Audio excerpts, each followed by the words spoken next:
꼭 알아야 할 어제의 뉴스. 여러분 안녕하십니까. 오늘 8시 뉴스는 최근 청와대 임종석 비서실장의 방문으로 관심이 커진 아랍에미리트 원전과 관련해서 저희가 단독 취재한 내용으로 시작하겠습니다. 박근혜 정부 출범 직후 국정원이 이명박 정부 때 수주했던 아랍에미리트 원전과 관련해서 이면 계약이 있었는지 조사한 걸로 SBS 취재 결과 드러났습니다. 그동안 의혹이 끊이지 않았던 핵 폐기물과 폐연료봉의 국내 처리 문제도 조사 대상에 포함됐습니다. 검찰이 최근 수사 과정에서 관련 문건을 확보했습니다. 먼저 박상진 기자입니다. 서울중앙지검 국정원 수사팀은 지난달 전 국정원 간부 A씨로부터 한 문서 파일을 압수했습니다. A씨는 박근혜 정부의 초대 국정원장인 남재준 전 원장의 최측근으로 남 전 원장이 지시한 내용을 받아 적은 뒤 파일로 정리를 해뒀는데 이 파일을 검찰이 확보한 겁니다. 그런데 문서 파일 가운데 남 전 원장이 취임한 직후인 지난 2013년 4월 초 청와대로부터 아랍에미리트 원전과 관련한 확인 요청을 받은 내용이 포함되어 있었습니다. 이명박 정부에서 수주했던 아랍에미리트 원전 계약 당시 이면 계약이 있었는지 여부를 알아봐 달라는 것이었습니다. 원전 수주의 조건으로 핵 폐기물과 폐연료봉을 국내로 반입하기로 했다는 의혹이 조사 대상이었습니다. 아랍에미리트에 대한 핵기술 이전을 미국이 반대해 조기 착공이 곤란하다는 내용도 확인 대상에 포함됐습니다. 남 전 원장은 김장수 당시 청와대 안보실장으로부터 이런 확인 요청을 받은 뒤 구속된 장호중 전 감찰실장에게 조사를 지시한 것으로 전해졌습니다. 당시 국정원의 조사 결과가 어떻게 나왔는지와 청와대의 결과를 보고했는지 여부는 확인되지 않았습니다. 지난 2010년 4월 국회 대정부질문에서 아랍에미리트 원전 핵 폐기물을 국내로 들여와 처리하기로 한 이면 계약이 있었다는 의혹이 제기됐습니다. 이 원전 핵 폐기물 처리 책임은 주계약자인 한전이 맡도록 되어 있어요. 그렇지요? 아닙니다. 이 원전 핵 폐기물 처리는 UAE 측이 전적으로 맡도록 되어 있고요. 정부의 부인에도 한동안 똑같은 의혹 제기가 이어졌지만 아랍에미리트 원전의 계약 주체인 한국전력은 사실이 아니라고 강하게 부인했습니다. 하지만 검찰이 확보한 문건에는 박근혜 정부가 출범 직후인 2013년 4월 국정원을 통해 이면 계약 여부를 확인했던 사실이 기록돼 있습니다. 박근혜 정부도 이명박 정부의 설명을 믿지 못했다는 얘기입니다. 문건에는 핵 폐기물 한국 반입, 사용 후 연료봉 한국 보관, 이면 계약 조건 수주라고 적혀 있어 이 부분에 대한 조사가 이루어졌을 것으로 보입니다. 이면 계약이 사실이라면 폐연료봉 재처리 시설이 없고 보관 공간도 포화 상태에 다다른 우리나라로선 상당한 부담을 떠안은 셈입니다. 아랍에미리트 원전 문제가 다시 수면 위로 떠오른 상황에 검찰이 관련 문건을 확보한 만큼 이면 계약의 실체에 대한 수사가 불가피할 전망입니다. 지난 9일 임종석 청와대 비서실장이 아랍에미리트를 방문할 당시 서동구 국정원 1차장이 동행했습니다. 당초 동행 사실을 공개하지 않았던 청와대는 동행 배경에 대한 의문이 제기되자 뒤늦게 정보교류 차원이라는 모호한 설명을 내놨습니다. 그러나 원전 수주 과정의 국정원 관여 정황이 박근혜 정부 당시 포착됐던 것으로 알려진 만큼 서동구 차장의 동행에 또 다른 이유가 있을 가능성도 배제할 수 없습니다. 남재준 전 국정원장은 2013년 3월 취임 직후 국정원이 계약 과정이 공개되지 않은 부분에서 모종의 역할을 한 사실을 확인했던 것으로 알려졌습니다. 따라서 이면 계약의 존재 여부도 국정원이 가장 잘 알 것으로 보고 내부 감찰 조사를 지시했던 것으로 보입니다. 남 전 원장에게 이면 계약 여부에 대한 진상 파악을 지시한 것으로 알려진 김장수 전 안보실장은 SBS와의 통화에서 이면 계약 진상 파악 지시는 기억나지 않는다, 모르는 일이라고 말했습니다. 문건을 작성한 것으로 알려진 전 국정원 간부 A씨는 문건에 그런 내용이 있었다면 사실일 가능성이 높다면서도 정확한 내용은 기억나지 않는다고 밝혔습니다. 2009년 12월 원전 수출을 계약하기 전 김태영 국방장관은 아랍에미리트를 2차례 방문해 군사교류협력 협정을 체결했습니다. UAE 측에서 여러 가지 군에서의 좀 협조나 이런 거를 희망을 했습니다. 이런 포괄적인 그런 거를 저희가 스펙트럼을 제시를 했고 그거에 대해서 UAE 측에서는 굉장히 만족하게 생각을 했습니다. 이듬해 6월 국방부는 정비와 군사훈련 노하우를 아랍에미리트에 전수할 육해공군 예비역을 모집했지만 지원 인력 부족 등으로 파견이 보류됐습니다. 이명박 정부 마지막 해인 2012년 다시 아랍에미리트 비행훈련센터 설립 계획을 세웠습니다. 굉장히 간절했던 것 같습니다. 그래서인지 그 브로커를 이용해가지고 이제 한국 쪽하고 이렇게 그 접촉을 했던 것 같습니다. 이번엔 인력이 꾸려져 파견 준비에 들어갔습니다. 그런데 박근혜 정부가 들어선 2013년 3월 사업은 취소됐습니다.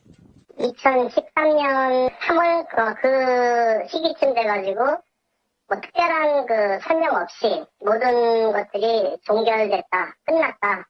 그 연락을 받고 박근혜 정부가 이명박 정부의 원전 수출에 대한 의혹을 들여다보면서 원전 수출의 대가로 보이는 군사 협력에도 선을 그은 걸로 보입니다. 아랍에미리트로서는 우리나라와 군사 협력을 맺은 뒤 국산 무기 수입을 30배나 늘려간 상황. 군 관계자는 우리가 군 지원 약속은 어기고 돈만 벌어간 셈이어서 아랍에미리트의 감정이 단단히 상했었다고 말했습니다. 트위터가 진짜 언론입니다. 예, 12월 28일 목요일, 무려 2년 전에, 정확하게 2년 전에 박근혜의 한일 위안부 합의 일방적인 발표가 있었던 그런 날이기도 하고요. 자, 2년 동안 그 빡침을 간직하고 아직까지 방송을 하고 계신 우리 신비님. 반갑습니다. 예, 어서 오시고요. 감기 때문에 죽겠어요. 빡친 신비? 감기 걸린 신비. 참. 짱돌로도 안 되더만 감기는. 짱돌을 갈아 마셔야지. 짱돌을 그냥 갈아 마시는 게 아니고요. 소주에다가 고춧가루를 타가지고. 그렇게 먹어야 떨어지는. 아니지, 너 감기야? 이리 와. 짱돌로 막 조사버리면 돼. 너 감기? 이리 와. 막 조사면 돼. 네. 나는 저번에 이런 황당함이 참 좋습니다. 자, 명정님. 안녕하세요. 유명정입니다. 예, 어서 오시고. 자, 우리 마차님도. 안녕하세요. 마차입니다. 요즘 새날 달력 포장하느라 힘드시죠? 네. 그런데 오늘 또 재밌는 일이 있었어요.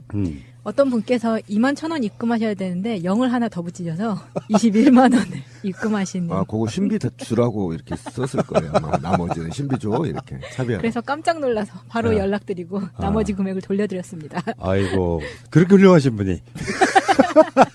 근데 동그라미 3개를 더 쳤어요. 끔찍하다 진짜.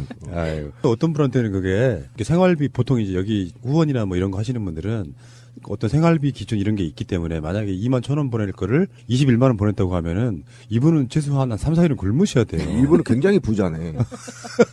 10만 원 이상 통장에 있다는 게 대단한 거. 아, 제가 전화 드릴 때까지 모르고 계셨더라고요. 이런 게 있어. 그게 손 떨림 현상이라고 우리 그 시민의 눈에서 한참 문제 제기했던 거 있잖아요. 손 떨림 현상.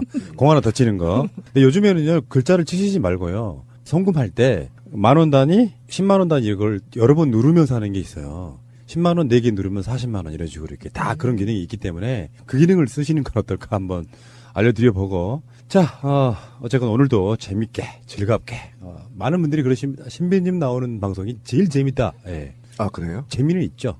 제가 재밌는 사람이 아닌데. 오늘은 좀 그 목소리가 이상하더라도 봐주세요. 예. 아, 그리고요, 다시 말씀드리지만 지금 마차님, 야수님, 뭐 명정님 이런 분들만 달력 포장을 하고 있기 때문에 좀 늦어져요. 왜냐하면 양이 많아서. 많은 분들 양해 바라고요. 저는 안 합니다. 왜냐하면 편집을 해야 되거든요. 자, 출발하겠습니다. 제도로서의 민주주의가 흔들리고 구타는 일은 이제 없습니다. 민주주의가 밥이고 밥이 민주주의가 되어야 합니다. 자, 아주 중요한 뉴스라고 볼 수는 없는 것 같지만 정말 중요한 뉴스예요. 어쩌면 몇십 년 후에는 한민족이 지구상에 사라질지도 몰라요. 왜 그러냐면 진짜로 결혼들을 안 해요. 아이도 안 낳고. 그렇다 보니까 이게 문재인 정부에게도 부담이 되고 있습니다. 실제로 그래서 문 대통령이 최근에 뭐 국무회의나 수보에서 그런 이야기를 여러 번 해요. 젊은 사람들이 결혼 안 하겠다, 아이 안 낳겠다 이런 분위기로 가다 보니까 지금 최근에 10월 달에 혼인 건수가 있잖아요. 월별 통계를 작성한 게 2001년도부터래요. 근데 그 기준으로 했을 때 이번 10월이 가장 적었답니다. 17,400건. 우리나라 인구가 얼마인데 그게 가장 적었고요. 지난해 10월과 비교해서도 20% 정도 감소했고. 20%면 되게 큰 그럼요. 건데. 예. 내년은 더 심할 겁니다. 이게 그냥 3, 4% 빠지는 것도 심하게 빠진 거거든요. 20% 빠졌다고 하면은 결혼을 정말 안 한다는 게 체감적으로 느껴지는 거예요. 우리도 주위에 보면은 뭐 다녀오신 분들 말고 아예 안 가신 분 중에 대표적으로 야수님 이런 분들 있잖아요.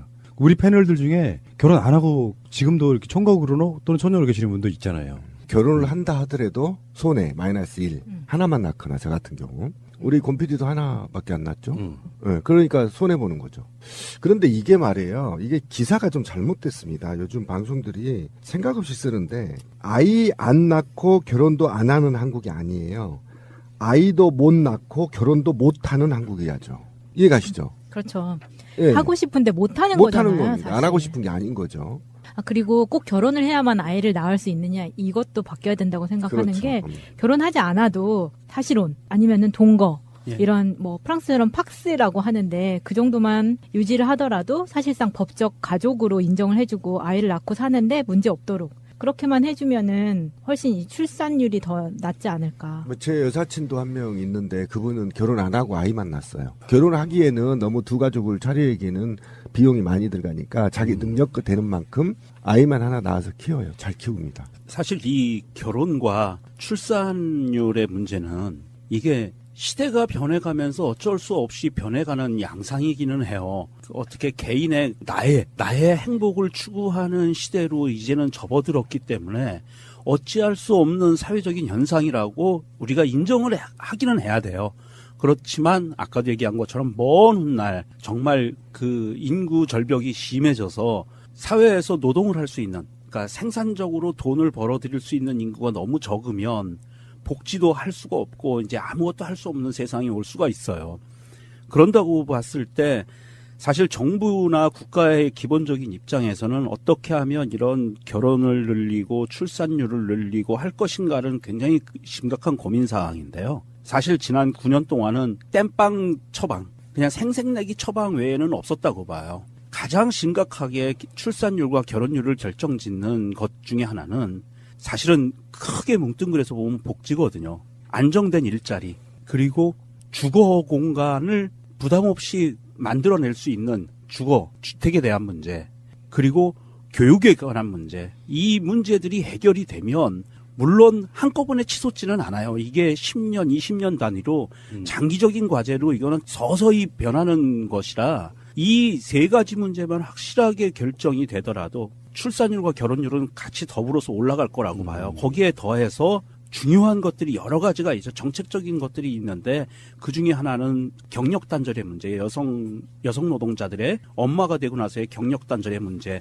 이런 여러 가지 문제들이 같이 복합적으로 전체 사회 시스템이 변해가야만이 이것이 좀 더 좋은 방향으로 갈 수 있다고 보거든요. 오케이, 동의하고 어쨌든 노동 문제가 나왔는데 환경을 보면 2016년 기준에 임금 노동자가 1967만 명 정도 있는데 이 정도 정규직이 1318만 3천 명 정도 되고요. 나머지 이제 한 600만이 비정규직. 이거는 노동부 통계인데요. 이건 거짓말입니다. 제가 볼 땐 1000만이 넘어갔어요, 비정규직이. 근데 비정규직이 1000만 시대에 당연하게 지금 출산율을 보면 비정규직이 늘어나는 것과 혼인 비율을 보면 혼인 건수가 지금 2016년에 28만 2천 건이었어요. 가장 정점을 이루었던 게 2007년도 34만 4천 건이었거든요. 그러니까 2007년부터 2016년까지 전부 다 하향 곡선을 내리고 있었죠. 근데 이 시기에 비정규직이 급증한 시기예요. 그래서 비정규직 아까 우리 명종 씨가 얘기한 그 부분에 100% 지금 동의를 하는 것이고요.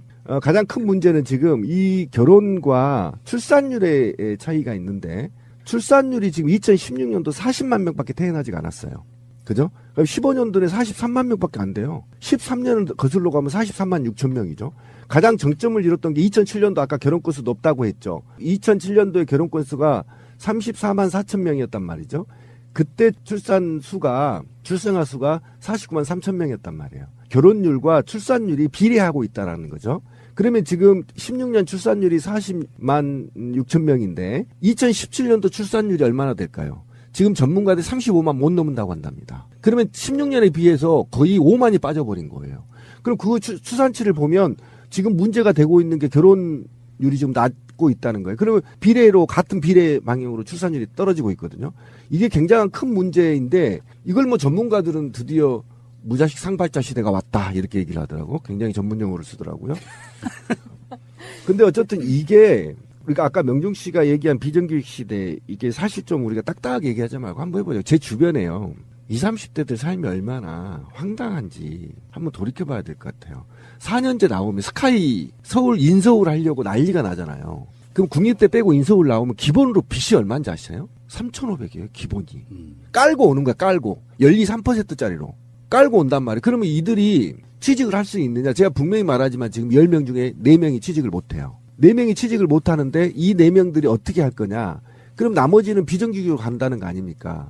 그러면 정규직은 한번 보자고요. 정규직은 밤새 제 시민의 눈 사무실 옆에 CJ 본사가 있거든요. 이것들 제가 한번 고발하려고 해요. 새벽 4시, 5시까지 일해요. 불만 켜놨겠지. 네, 어쨌든 거기 하고 있다는 거 아닙니까? 그러면 언제 섹스하고 언제 애를 낳냐고 결혼한 놈 정규직이라 하더라도. 맞아요. 그럼 비정규직은 2-3개씩 직장을 갖고 있는 거 아닙니까? 24시 돌아다니면서 이거 저거 다 하고. 그리고 한번 보자고요. 지금 여자친구하고 데이트 한번 하는데 20만 원 정도 깨지죠. 10에서 15만 원 정도 깨지더라고요. 거하게 쓰시네. 아니죠. 커피 한 잔 계산해 보세요. 식대 계산해 보세요. 영화 보세요. 모텔비 해보세요. 15만 원인데 15만 원을 벌려면 시간당 6470 받으면 몇 시간을 벌어야 되는지 아세요? 끔찍하네. 끔찍합니다. 지금 이게 웃을 일이 아니고요. 제가 지금 화도 열받아서 그러는데 그다음에 이들이 우리 이제 아까 녹음하기 전에 핸드폰이 화제였는데 우리 패널들이 핸드폰 150만 원짜리 사면요. 24개월 동안 노예가 되는 거예요. 5만 6천 원씩. 예를 들면 이런 걸 하다 보면 아무것도 내가 돈 쓸 게 없고요. 애인한테 목도리나 사줄 수 있는 돈이 없단 말이에요. 근데 어떻게 연애를 하고 어떻게 데이트를 해요? 맞아요. 능력 있는 여자는 결혼하자니 애인이 직장이 없어. 비정규직이야. 키워봐야 내가 허당이야. 안 하는 겁니다. 이게 그러면 문제가 뭐냐. 제가 볼 때는 지금 특단의 조치를 강구해야 돼. 아까 우리 권 PD가 얘기했는데 이러다가 우리나라 없어진다 이 얘기인데 저는 거기 동의해요. 이게 몇 년 가면 없어집니다. 왜 그러냐면 한국 사회가 굉장히 마초적인 국가이잖아요. 남성 중심 사회이고 한번 생각해 보자고. 직장도 다니면 아이 낳으러 들어가면 뭐 경력 단절 나지 남자들이 또 뭐 하지 어쨌든 그렇잖아요.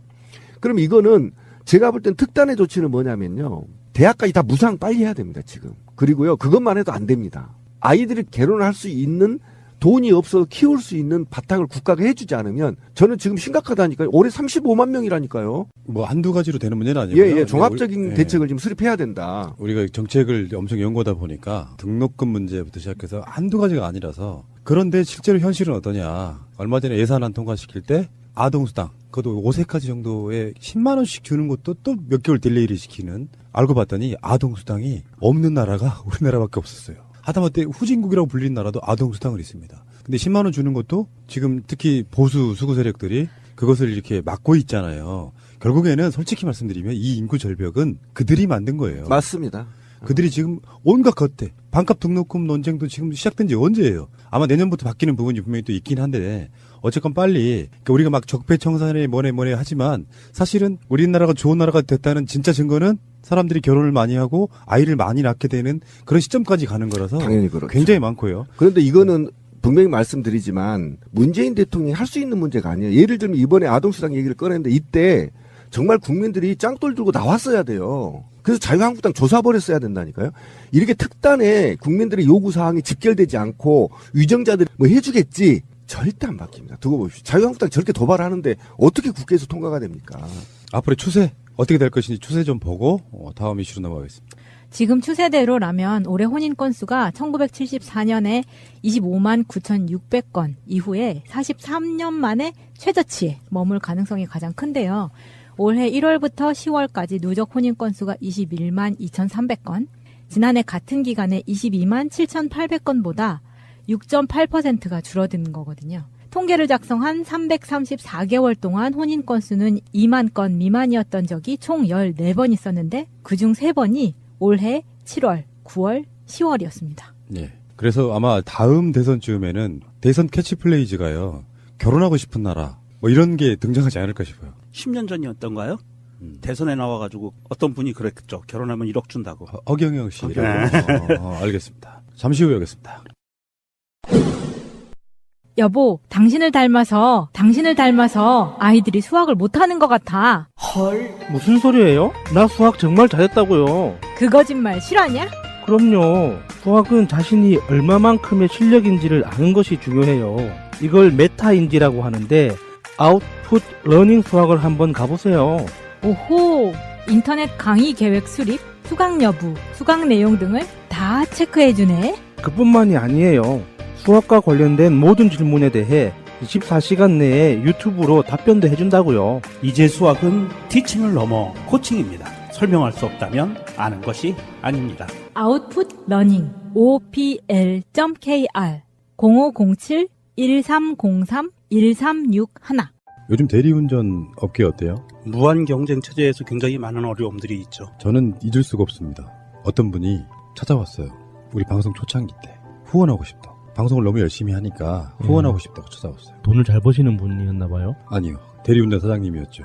그 엄혹하던 시절에 팟캐스트 전체 시장에서 최초의 광고입니다. 그분은 어떻게 소비자들한테 돌려줄 것인가를 연구하시는 분이에요. 뭘 줄 것인가, 금액으로 적립도 할 수 있어요. 굉장히 그 엄혹하던 시절에 큰 힘이 되어준 업체다. 사람이 가져야 될 의리가 있다고 생각합니다. 큰 차이가 없다면 지금까지 우리를 지켜준 이런 분들의 업체를 이용하는 것이. 대리운전은 1800-6606 1800-6606 블랙박스 대리운전이요. 그럼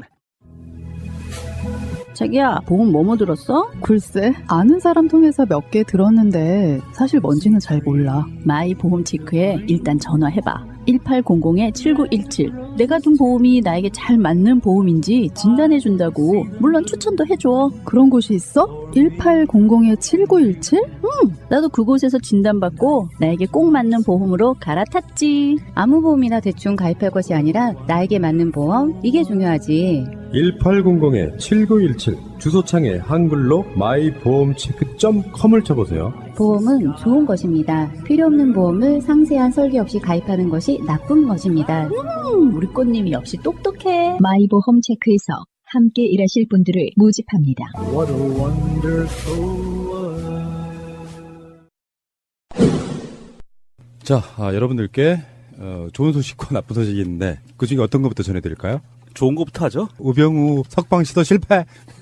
실패! 자, 우병우가 구속 적부심을 청구했는데 기각됐습니다. 근데 재밌는 게요. 이 구속 적부심에서 우병우가 직접 자기 변론을 했다고 그래요. 역시 법을 공부한 놈은 달라. 능력자. 아니, 뭐 본인이 자격을 갖추고 있으니까 그렇게 한 거죠. 처음에 왜 구속 영장 청구를 할 때 들어가면서 그랬잖아요. 달게 받겠다 이렇게 해놓고 들어가서 열흘 만에 내가 구속돼 있는 거 억울해. 갇혀본 적이 없거든 살면서. 그러니까 본인 입장에서는 미치는 거야. 한 10일 동안 내가 구속된 게 맞는지 틀린지를 판단해달라고. 법이라는 게 웃긴 게 구속영장 청구를 하잖아. 그래서 법원이 어떤 사안들을 보고 이 사람 구속하는 게 맞아라고 청구를 했죠. 그리고 나서 또 다른 절차가 또 있어. 그러니까 선택사항이긴 하지만 구속 적부심을 신청한다는 게 난 그게 이해가 안 되는 거예요. 웃기지 않아요? 구속영장을 발부한 건 발부한 건데 10일 만에 구속 적부심을 또 신청할 수 있어. 참 좋은 나라다 진짜.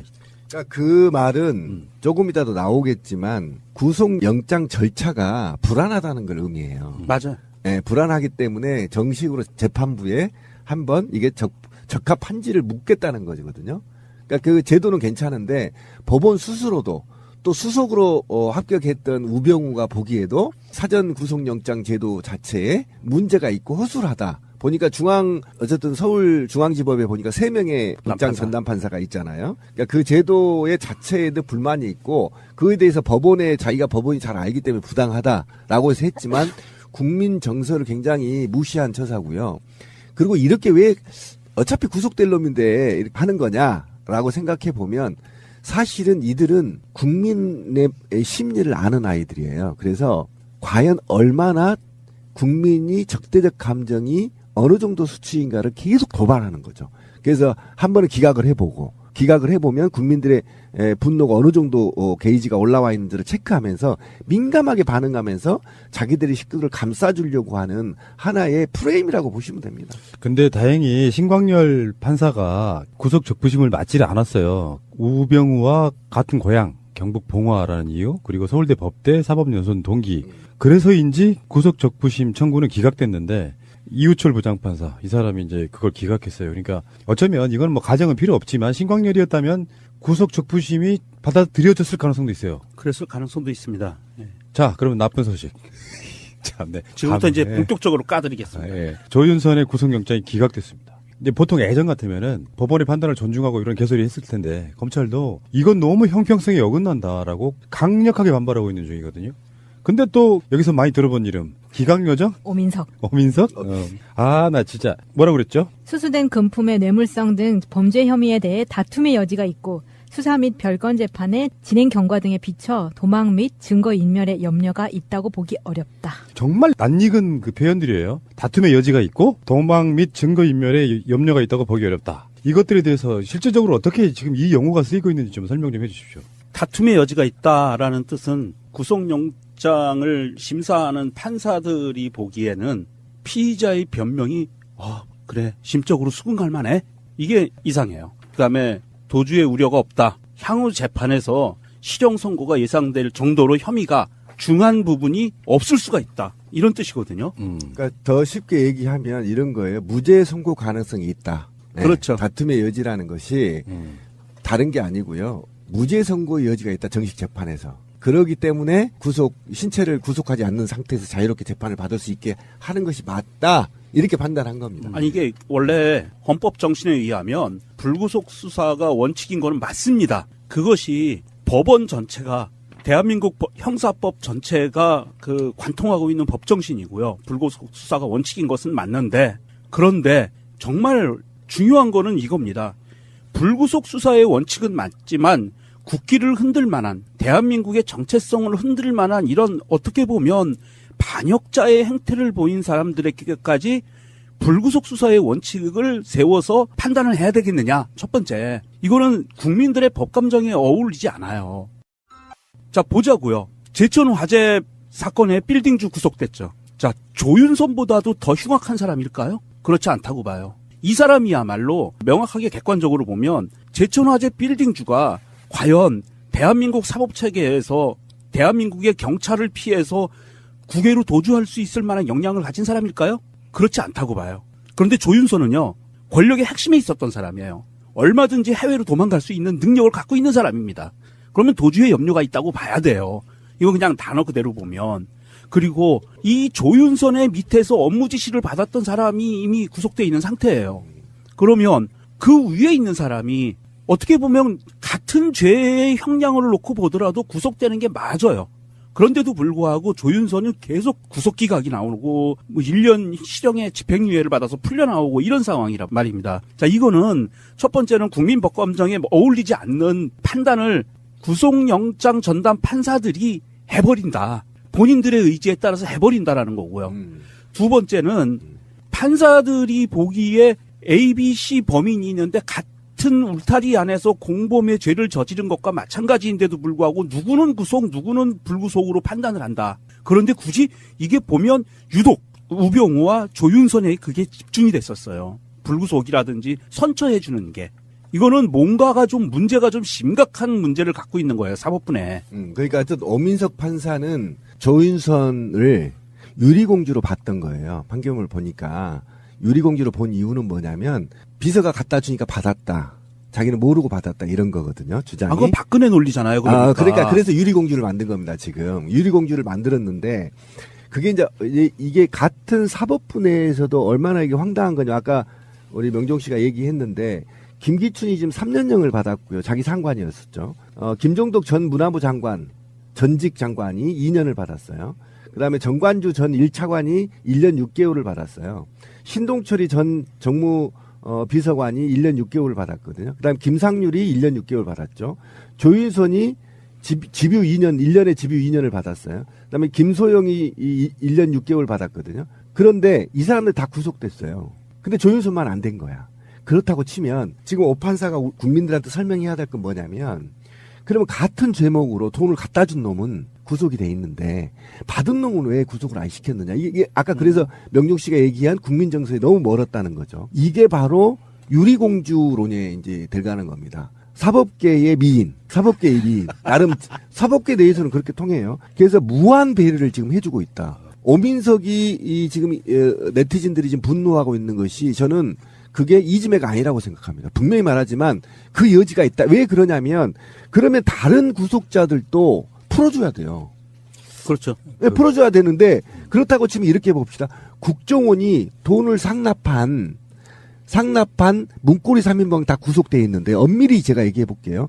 그러면 오민석 판사처럼 문고리 3인방한테 적용을 하면 사실상 직접 업무에 연관성이 없기 때문에 뇌물로 보기 어렵다. 다툼의 소지가 있으므로 구속을 시키면 안 된다. 이렇게 판단하는 거예요. 그러니까 지금 이게 뇌물을 받은 것을 박근혜가 시켜서 저는 받았어요라고 그러면 이거 받으라고 그래서 받았는데 나중에 알고 보니까 돈이더라고요. 그러면 무죄가 될 확률도 높다고 판사는 판단한 거예요. 그렇죠. 그렇게 판단한 게 뭐가 문제냐면 적어도 장관을 유리공주로 보지 않는 이상 거의 박근혜 레벨로 유리공주로 보지 않는 이상은 이 판결은 나오기가 어려운 판결이었어요. 맞아요. 자, 이게 조윤선이 지금 구속영장에 적시된 게 그겁니다.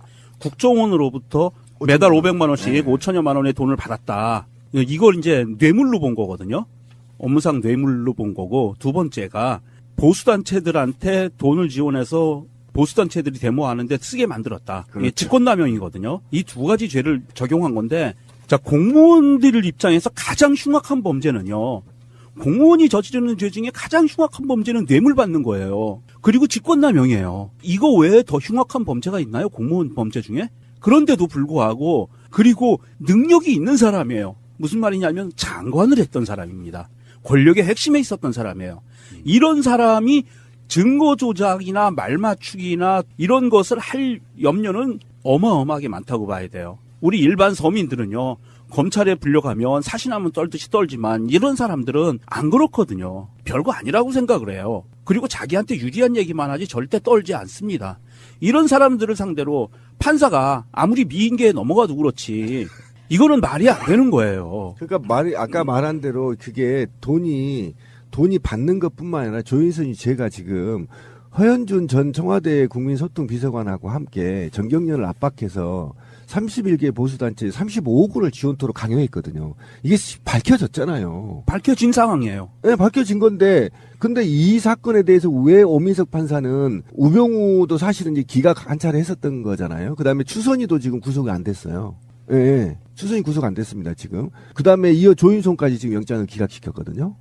그러니까 이게 왜 이쪽 파티에서만 유독 오민석이 기각을 하는 거냐. 이 문제에 본다면 오민석은 누군가의 특혜를 지금 주고 있다. 특혜를 받고 있다도 돼요. 네, 받고 있다. 주고 있다. 그러니까 이런 큰 문제에 대해서 답답한 게 뭐냐면 엄혹한 시절에는 대통령이 야, 쟤 구속시켜. 그럼 아무나 구속시켜버리고 이제 민주시대가 오니까 우리 착한 문재인 대통령이 지시 내릴 수도 없잖아요. 판사들 사법부 독립권 때문에 하다 보니까 마음껏 국민과 정부를 우롱하고 있다. 저는 이렇게밖에 판단을 못합니다. 그리고 또 한 가지가 제가 이제 제기하고 싶은 그 괘씸한 부분은 이 사법부가 사실은 검찰과 그 대립각을 세우는 모양새를 보이는 것 같아요. 무슨 말씀이냐면 사법연수원들을 통한 동기나 동창들이잖아요. 다 사법연수원 출신들이란 말입니다. 거기서 수업을 같이 받은 사람들인데 지금 현재 상황에서 보면 검찰이 무소불위의 그 권력을 휘두르는 것처럼 보일 수가 있어요. 자기들 눈에는. 그래서 자기들은 사법부로서 검찰의 권력을 견제하겠다라는 그런 이상한 미몽에 빠져 있는 것 같아요. 허황된 생각으로 검찰을 견제하려고는 욕심이 너무 강한 것 같다. 그러면서 되도 않고 말도 안 되는 정말 박근혜 같은 사람들한테는 적용하면 진짜 짱돌 맞아 죽을 것 같으니까 박근혜나 김기춘 이런 애들한테는 적용 못하고 이 조윤선 같은 애들한테서 이제 반항을 하는 느낌이 좀 들거든요. 트위터 같은데 반응 어떻습니까? 불편한 진실님의 트윗입니다. 얼마 전 조윤선을 집행유예로 풀어준 황병찬 판사를 아시나요? 그 판사 새끼는 동전통과 라면 몇 개 훔쳤다고 징역 3년 6개월을 구형했던 놈이죠. 약자에겐 한없이 강하고 강자인 김앤장 부인인 조윤선은 풀어졌죠. 오늘은 오민석이 영장을 기각했습니다. 아주 기분이 잣 같습니다. 저는 이런 생각도 한번 해봅니다. 사실상의 사법부는 대통령, 권력자의 의지에 따라서는 행정부의 아래 개념이 될 수 있잖아요. 대법원장 임명부터 시작해가지고. 그래서 저는 이렇게 봐요. 우병우 같은 자가 국정농단의 시스템 속에서 최소한 사법부에 지금 뭐 영장 전담 판사나 이런 사람들이 그런 입김이 들어갔다고 전 보진 않는데 양승태라는 전임 대법원장이 지금까지 행위를 보면 어느 정도 요소요소에 자기들의 인맥을 배치하지 않았다고 의심하지 않을 수 없어요.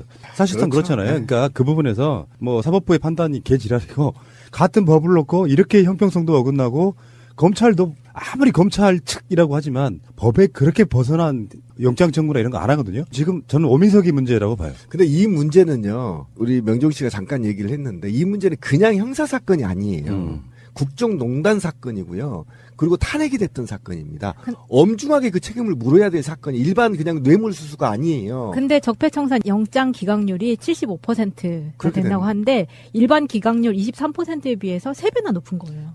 지금 최근에 이제 원민석 판사 판결 때문에 굉장히 지금 국민들의 상처가 크지 않습니까?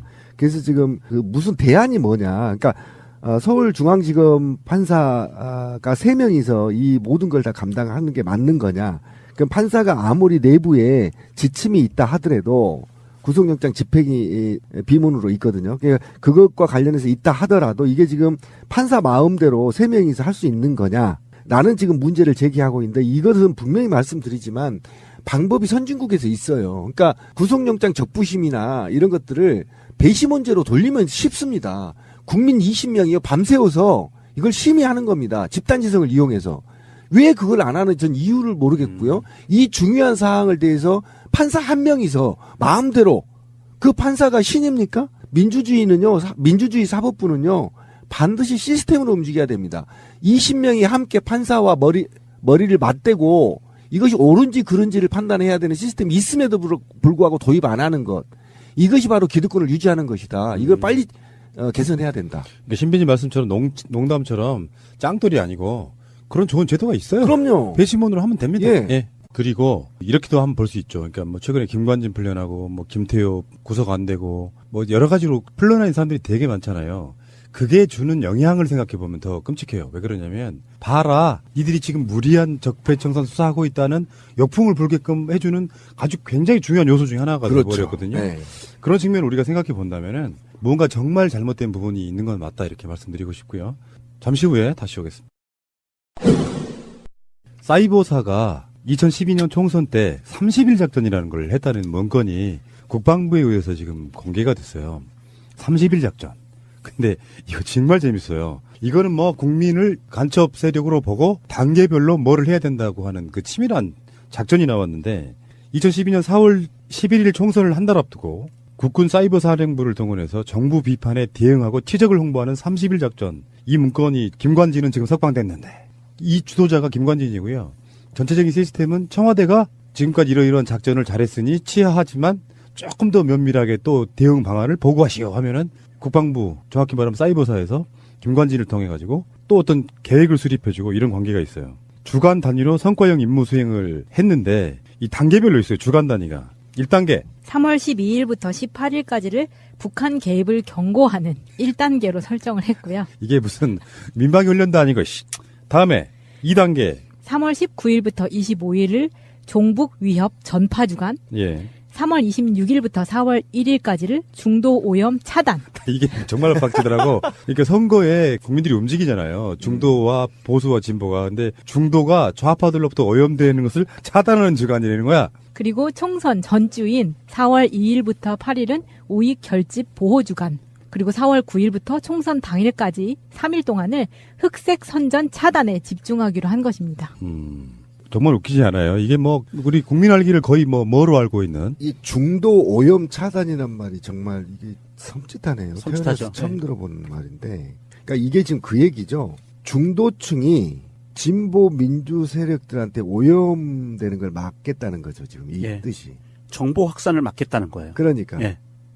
이거 지금 정말 이게 보면 심각합니다. 이 사이버사 이 문건이 공개된 거 이제 김관진이 어차피 사인했기 때문에 이제 머지 않았는데 이 청와대 이명박 청와대에 보고가 된 문건이고 공식적인 서류이고요. 이런 의미입니다. 이 한 달 동안의 시스템 속에서 철저하게 민주 세력은 이 종북 세력으로 낙인을 찍어서 민주 세력을 한쪽으로 울타리를 쳐서 가둬버리고 그리고 걔네들이 얘기하는 이 종북 세력, 민주 세력으로부터 나오는 모든 정보들이 중도 세력, 그리고 보수 세력으로 정부가 확산되는 걸 차단하겠다. 이런 의미거든요. 그러니까 지금 정리를 해보면 이런 거예요.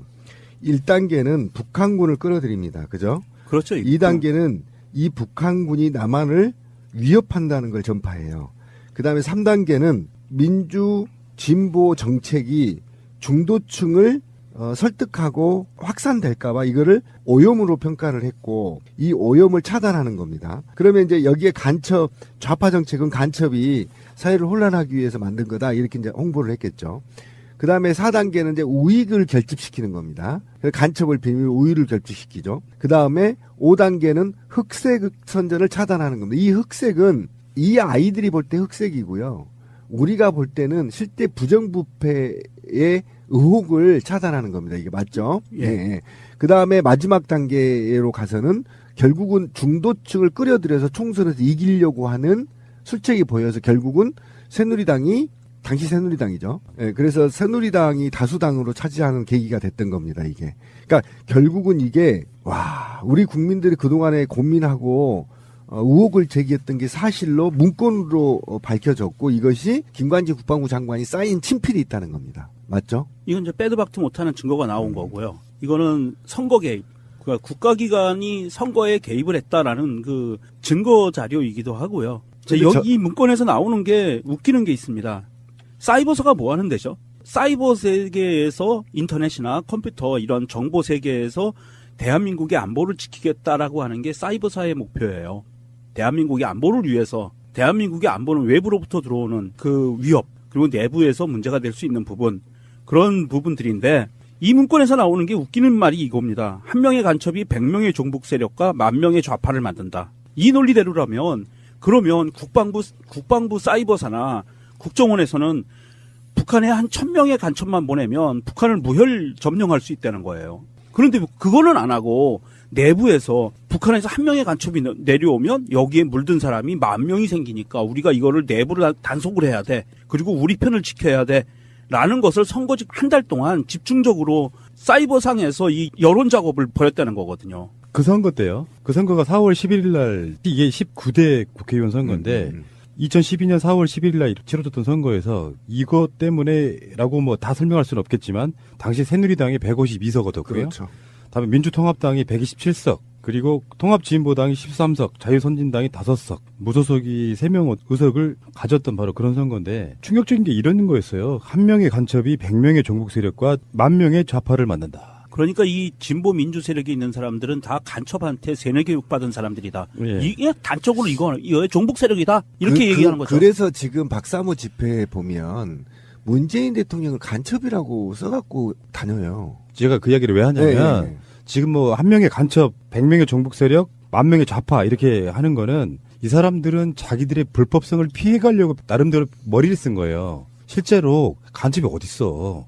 근데 군이 이 행위에 개입하려면 간첩이라고 하는 안보에 관련된 단어가 등장을 해야 돼요. 그러니까 사실은 앞에 있는 간첩은 사실 의미가 없는 건데 앞에다가 간첩을 집어넣어야만 자기들의 행위가 정당화되는 그걸 만들기 위해서 간첩이라는 말을 계속 쓰고 있는 거예요. 이게. 그렇죠. 그리고 이제 인터넷이나 극우단체들의 인기 있는 언론인이라고 해야 되나 이런 사람들이 남한의 간첩이 1만 명이다 뭐 2만 명이다 했던 근거지가 바로 여기에서 나오는 거거든요.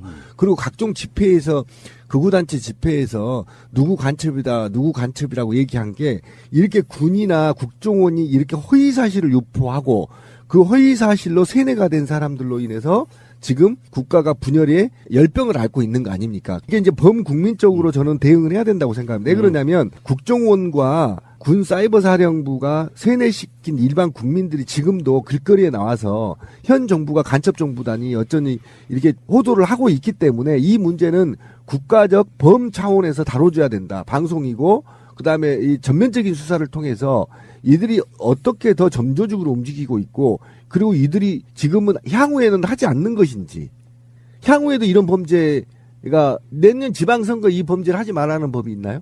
지금 이게 과거의 문제가 아니란 말이에요. 그리고 최근에 자기 국군 내 수사기관을 감청했잖아요. 이 정부에서도 지금 그 짓을 하고 있단 말이에요. 국방부 기무사가 국방부 수사팀을 감청한 거 아닙니까? 그러면 지금도 이 정부에서도 하고 있는데 그럼 미래는 하지 않는다는 확신이 있는 거냐? 그래서 저는 이 수사를 전면적인 범국민적 차원에서 다뤄야 된다. 그래서 솔직히 나는 이 사이버사의 문건에서 이 한 명의 간첩이라는 게요. 과연 대한민국에 북한에서 온 간첩이 있다고 사이버사는 진정으로 믿었을까요? 잡힌 간첩 있어요? 없는지 알아요. 알면서 하는 겁니다. 저희들이. 진짜 중요한 건 이 사건의 핵심 말이에요. 이명박과 연관이 있다는 거예요. 그렇죠. 사이버 사령부 관련 BH 협조 회의 결과라는 게 보도된 적이 있었어요. 얼마 전에. 그게 2012년 3월 10일 날 이야기인데 여기서 청와대가 이 문건을 보고를 받아요. 그리고 나서 청와대에서 나온 이야기가 이겁니다. 창의적인 대응 계획을 높이 평가하면서 주요 이슈에 대한 집중 대응을 또 연구해봐라. 이렇게까지 나오는 거거든요. 그러니까 이게 사실은 이명박이 관련돼 있는 게 맞죠. 근데 그 상황에서 지금 이 문건이 최근에 국방부가 비밀 해제한 문건이거든요. 근데 지금 여기에 핵심 당사자인 김관진이 다 사인을 해요. 그 서류에다가. 근데 김관진은 누군가에 의해서 석방됐습니다. 그러게요. 에이, 참. 어쨌건 증거랄까 자료들이 계속 쏟아져 나오면서 결국에는 이명박과 김관진은 또 구속이 될 수밖에 없는데 굉장히 지루하고 힘드네요. 증거가 나와도 정상적인 업무의 일환이었다 이런 식으로 몰고 갈 거 아니에요. 간첩 잡는다고. 그게 사법부가 한 편이기 때문에 그래요. 네, 사법부가 한 편이 아니라면 이건 용서할 수 없습니다. 이건 헌법에 나와 있어요. 공무원의 정치적 중립. 특히 대한민국은 군인이 정치에 개입하는 거에 이제 트라우마가 있기 때문에 굉장히 민감한 사항입니다. 이 사항이. 그래서 저는 결과적으로는 다시 국민이 들고 일어나야 된다. 이건 절대 용서할 수 없다. 지금 6개월 후에 선거 있어요. 어떻게 할 건데요? 만약에 그 선거에서 또 이들이 암약해서 지자체장을 자유한국당이 차지할 경우 중간평가라고 해서 또 이 정부를 흠집내고 이 정부의 개혁 드라이브를 발목 잡을 거란 말이에요. 이게 결국은 적폐청산 못하게 된다는 거죠. 그래서 저는 다시 촛불의 AS가 필요하다. 네, 그렇지. AS 촛불. 자, 통일부의 혁신 TF 격이죠. 통일부 정책혁신위원회. 여기서 오늘, 방송하는 오늘, 개성공단에 관련된 문제가 어떻게 일어났느냐. 여기에 대해서 결과 발표를 했어요. 내부 진상조사 같은 거죠. 간단히 말하면은, 애초에 이 사건이 일어났을 때, 정부 발표는요, NSC에서 결정 내린 사안이다 이렇게 이야기를 했는데, 그보다 이틀 정도 전에 이미 청와대에서 그걸 결정해놓고 있었다는 거예요. NSC는 요식행위로 하고. 근데 NSC 자체는 의결기구가 아니기 때문에 사실은 국무회의에서 의결을 해야 된다. 이게 지금 원리예요. 그래서 개성공단 폐쇄에 관련해서는 박근혜의 청와대에서 임의적으로 내린 지시사항을 NSC를 통해서 요식행위만 했다. 근데 정부 쪽에서는 NSC의 의결사항이다 이런 식으로 몰아붙였는데 거기까지만 끝나는 게 아니라 저번에 우리 국정농단에 있어가지고 최순실 전체적으로 국정을 돌보는 팀이 따로 있었던 거예요. 최순실을 포함한 몇 사람이. 그중에 무슨 이유에선지 모르지만 개성공단 폐쇄해야 되는 거 아니야? 이 한마디가 일파만파 된 게 아니냐는 의혹을 갖고 있는 거죠. 자, 이게 보면 국가의 중요 정책 사항들은요. 대통령이 주재한 국무회의에서 국무총리가 주재하죠. 국무회의에서 문서로 발동이 돼요. 문서에 의해서 정책이 결정이 됩니다. 그런데 이것을 박근혜가 대통령이라는 지위에 있다는 한 가지 이유로 그냥 구두상으로 명령을 해요. 개성공단 폐쇄하도록 하세요. 하니까 그리고 이틀 뒤에 NSC가 열려서 그것을 모양새를 갖춰주고 NSC는 자문기구인데 모양새를 갖춰주고 그냥 정부가 그거를 정책으로 밀어버렸다는 거죠. 국무회의 의결도 나지 않고 그랬다는 건데 문제는 이게 심각한 문제예요. 어떤 문제가 있냐면 박근혜가 이렇게 구두로 했다는 것은요. 이것은 정말 법이 허용하는 한도 내에서 완전히 벗어난 거예요. 이건 자기 아버지가 하던 거를 그대로 따라한 것밖에 없고요. 그 보고 배운 것밖에 없어요. 그런 상태에서 자 그때를 보면 물론 북한이 핵 실험을 하고 했지만 중요한 것은요. 개성공단을 폐쇄한 것은 결정적으로 선거에 이용하기 위해서라는 거. 그것에 그 북한을 끌어들여서 다시 개성공단을 그러니까 북한 이슈를 계속 키워내기 위한 하나의 도발이었던 거죠.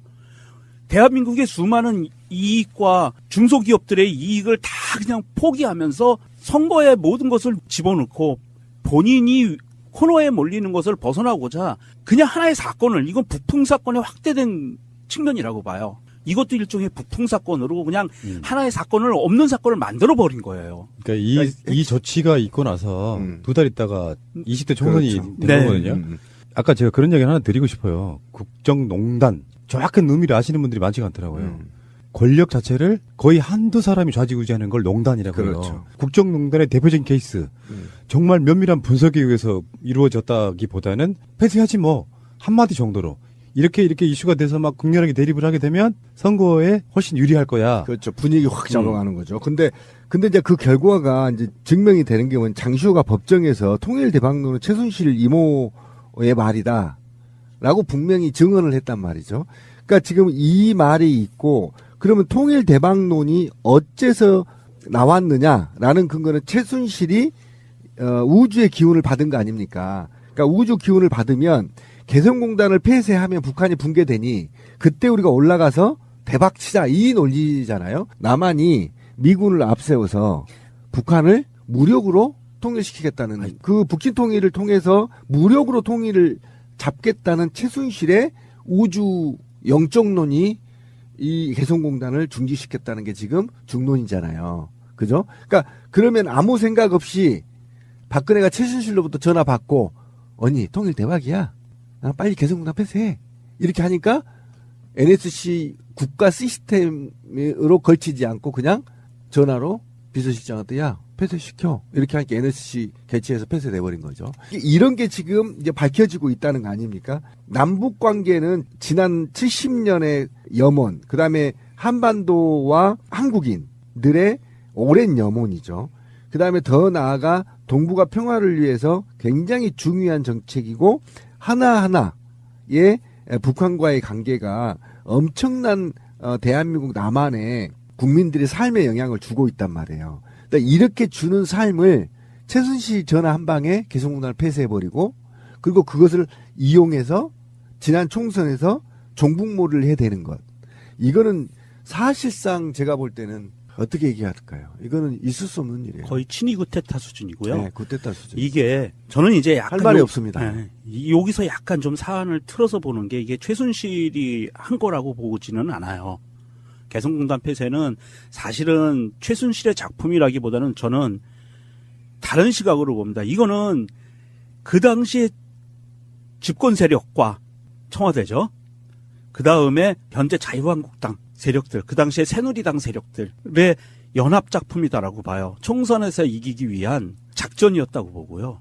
최순실 뒤에 있었겠죠. 예. 누군가. 그래서 이것을 뭐 최순실을 통했는지는 모르겠는데 이 기획을 한 것은 국회의원을 포함한 자유한국당 이 정당과 국정원, 사이버사, 국방부, 기타 등등 청와대를 다 포함한 세력들이 총선에서 이기기 위해서 정말 무지막지한 패륜적인 짓을 한 거예요.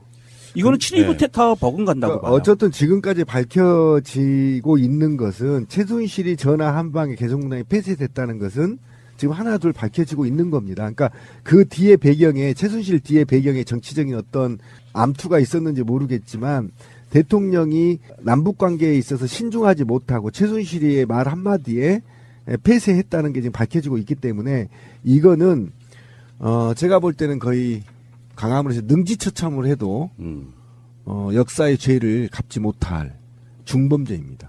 남북한 관계가 좋으면 무기를 살 필요가 없겠죠. 그렇죠. 그래서 왜 우리 국정농단 때 록히드 마틴 얘기가 끊임없이 제기됐지만 지금 거기에 대해서 진상규명된 건 없어요. 남북 관계에 있어서 개성공단은 불가역적이었어요. 박근혜부터도 어떤 일이 있어도 개성공단 폐쇄하지 않겠다라는 서약 비슷한까지 했던 게 그 개성공단이었거든요. 그거를 폐쇄를 하면 남북 관계는 급격하게 얼어붙으면서 한국이 무기를 사줘야 될 이유가 생기는 부분과 연관이 있다라고 의혹 제기를 해왔었잖아요. 그러니까 그렇죠. 선거에 이기는 목적, 다형도 목적이 있겠지만 선거의 목적. 근데 왜 안민석 의원은 그 후로 이야기가 안 나오는지 모르겠어요. 최순실과 럭키드 마틴과의 관계에서는 그 당시 굉장히 많은 의혹들이 제기됐잖아요. 참 이런 부분에서는 좀 뭐랄까 의혹만 제기할 수밖에 없는 이런 지점이 좀 안타깝고요. 주진우 기자도 이런 얘기 한 적이 있어요. 이게 이제 작품이라는 거죠. 작품. 아까 우리 명종 씨가 얘기한 대로 작품이다. 이 최순실 뒤에 록히드 마틴사가 있을지 여러 가지가 있었겠죠. 그래서 계획을 짰겠죠. 야, 개성공단 폐쇄해. 그러면 남한은 급격하게 얼어붙을 거야. 그러면 록히드 마틴사의 무기를 사들여. 그럼 내가 커미션 얼마 줄게. 이게 다 계획에 의해서 이루어진 겁니다. 이거 반드시 밝혀야 될 사항이에요. 예, 알겠습니다. 그 돈 먹는 하마에 대한 얘기를 좀 하려고 그래요. 돈 먹는 하마. 자유한국당의 이우현 의원 여러 가지로 뭐 돈을 받았네 만에 저번에 차용증도 막 만들어달라고 하고 난리 났었죠. 이분이 지금 자유총연맹의 전직 간부로부터 2억 5천만 원을 받은 이야기가 또 나오고 있어요. 자유한국당의 국회의원들을 전수조사하면 어마어마한 게 나올 거라고 보는 일각의 중에 샘플 같은 겁니다. 그렇죠. 이 사람은 지금 뭐 공천 관련해서 헌금 받은 것도 10억이 넘어가는 사람이에요. 밝혀진 것만. 차용증 만들어달라는 참 희대의 고민도 하고 있고. 검찰이 부르니까 병원에 가서 시술 받아버리고. 지금 이제 국회가 계속 회기가 연장되고 있어요. 임시국회가. 이 의원의 후원회장이라고 알려졌는데 후원회장도 아니야. 후원회장이기 때문에 후원금을 건넸다.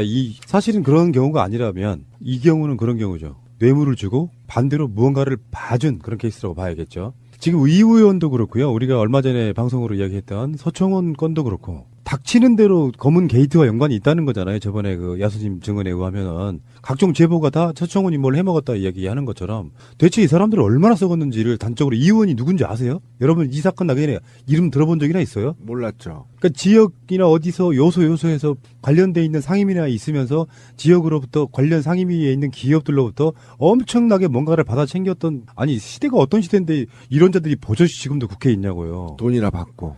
자유한국당 다 깨끗한데 서청원하고 이 의원 막 안 깨끗할까요? 지금 생각해보면은 검찰의 어떤 인력적인 한계, 사회적 분위기 한계도 한몫할 거라고 생각하는데 자유한국당 사람들 특별법 만들어가지고 자유한국당이 아니라도 마찬가지예요. 이쪽에 계시는 분이라도 뇌물 받고 이러신 분들 전부 다 탈탈 다 털어가지고 일정 정도 사실상의 국회 해산해주라는 정도로 뭔가 좀 단죄를 해야 됩니다. 찔끔찔끔 이렇게 드러나니까 우리 감각도 이제 약간 무감각해진 것 같아요. 제가 그래서 저는 그런 얘기입니다. 촛불혁명이었다라고 한다면 적어도 촛불혁명만큼의 강도 높은 개혁과 개혁 정책을 해야 된다는 거죠.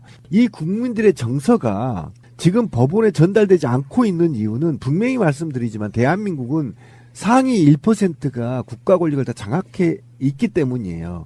그러니까 우리가 볼 때는 사법부가 국회와 전혀 연관이 없을 것 같지만 국회의원의 자식, 조카, 사돈 다 연결돼 있고요. 대기업들도 다 사법부에 연결돼 있고요. 그다음에 지금 우리가 말했던 지금 지탄받고 있는 한번 봅시다. 자유총연맹 김경재 이자가 누굽니까? 김대중 대통령 예, 쓰레기입니다, 지금. 쓰레기로 전략한 거잖아요. 다 이런 수뇌부들이 다 그렇고 그런 인맥들이 있기 때문에 서로 감싸주기를 사법부든 입법부든 행정부든 지금 하고 있다라는 겁니다, 제 얘기는. 그러면 과감하게 이거를 척결할 수 있는 것은 국민밖에 없단 말이에요. 지속적으로 요구를 할 수밖에 없는 것이고, 더더욱이 제가 지금 화가 난 건 뭐냐면, 박근혜 임기 시절에 이명박과 박근혜 임기 시절에 가장 방방 떴던, 날뛰었던 단체가 어딥니까? 자유총연맹하고 재향군인의 고엽제 전후의 경우에 새마을협회 이 관변단체인데 혈세로 전부 다 지금 지원을 한 거 아닙니까? 그렇죠. 예. 이 단체 해산해야 돼요, 시발. 이 단체가 해산하지 않으면 이 다음에 또 이 악이 반복된단 말이에요. 완전하게 해체시켜야 됩니다, 국정원까지. 그러려면 아직도 우리가 더 분노하고 더 직결해야 된다. 지금 문재인 정부에 맡기고 다 맡겨놓고 우리는 일상생활하면 저 분명히 말씀드리면 30%도 정산 못합니다. 지금 이런 식으로 엄청나게 지난 9년 동안 곳곳에서 이렇게 헤쳐먹은 걸 언제 정부가 다 파고 언제 사법부가 다 팝니까? 우리 국민들 기억도 못합니다, 이거. 그래서 사실 이제 검찰에서는 굉장히 어려워요. 인력 문제도 있고 시간 문제도 있고 순서 문제도 있고 하기 때문에 그래서 지금 그 정부에서 하고자 하는 것은 공수처법이거든요. 공수처법이 발효가 되면 고위공직자 비리수사처를 만들면 이런 국회의원, 이런 그 아주 고위직에 있는 사람들에 대해서 정말 감찰을 제대로 할 수 있는 거거든요. 집중적으로. 그래서 고위공직자들이 비리를 저지를 수 없는 나라를 만들겠다라는 게 공수처법이에요. 이 사건에 대한 얼개를 좀 설명 좀 해주세요. 박근혜 정부 당시에 한국자유총연맹 간부와 새누리당 중앙위원회 상임고문을 지낸 윤 모 씨가 있습니다. 경기도 용인시에서 건설업체를 운영하던 윤 씨는 같은 지역에 있던 이우현 의원이 국회에 입성하자 뒷돈을 건네기 시작했습니다. 검찰이 지금 파고 있는 이야기는 뭐냐면은 이 윤 모 씨가 한국전력 자회사의 자리를 청탁한다는 거야. 이 사람 건설회사 운영하는 사람이죠. 한국전력 자회사에 자리 선택한다는 게 보통 이제 이사 정도 될 거예요, 아마. 이 사람도 정치권에 있는 사람이잖아요. 그래서 이우현 이 사람에게 뇌물을 건네면서 그 자리를, 이 뇌물 구전이 이렇게 되는 거야. 만약에 이 사람이 한국전력 자회사의 어떤 이사 정도로 꽂히면 자기가 뇌물을 준 만큼보다 훨씬 더 많이 가져올 뭔가가 있는 거거든요. 그렇죠. 당연히 그 중에 건설회사를 갖고 있었으니까 그 회사에 일감 몰아주기를 하겠죠. 그러니까 이런 놈들이 한두 명이겠냐고요. 근데 정치 보복 탄압이라는 논리로 막 완곡하게 저항하고 있는 거거든. 이 세력 자체는 사실은 자유한국당이라는 세력 자체는 민주주의 국가니까 살아남고 있는 거예요. 만약에 정반대로 정말 깨끗한 군인들이 쿠데타 같은 걸 했다 그러면 바로 청사령이야, 이 사람들. 하는 짓 보면 진짜. 근데 사실은 이게 이제 촛불혁명 이후에 그 정도 아까 막 곰 PD가 얘기한 대로 그 정도의 강도 높은 척결을 했었어야 돼요. 진짜 저는 쓸었어야 된다고 봐요. 근데 사실 좀 어렵죠, 그 부분이. 실질적으로. 그래서 어렵다. 저는 아까 우리 검찰 인력 부족이라고 했는데 특별검찰을 한 1000명 정도 채용해서요. 이거 뿌리 뽑아야 된다고 저는 그거 생각해요. 힘들어요. 그중에 일베 있을 가능성이 있어. 일베 검찰.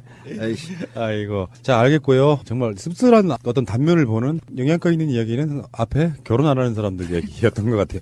나머지는 다 쓰레기 같은 이야기밖에 없었습니다. 예, 알겠고요. 다음 방송에서 다시 하게요.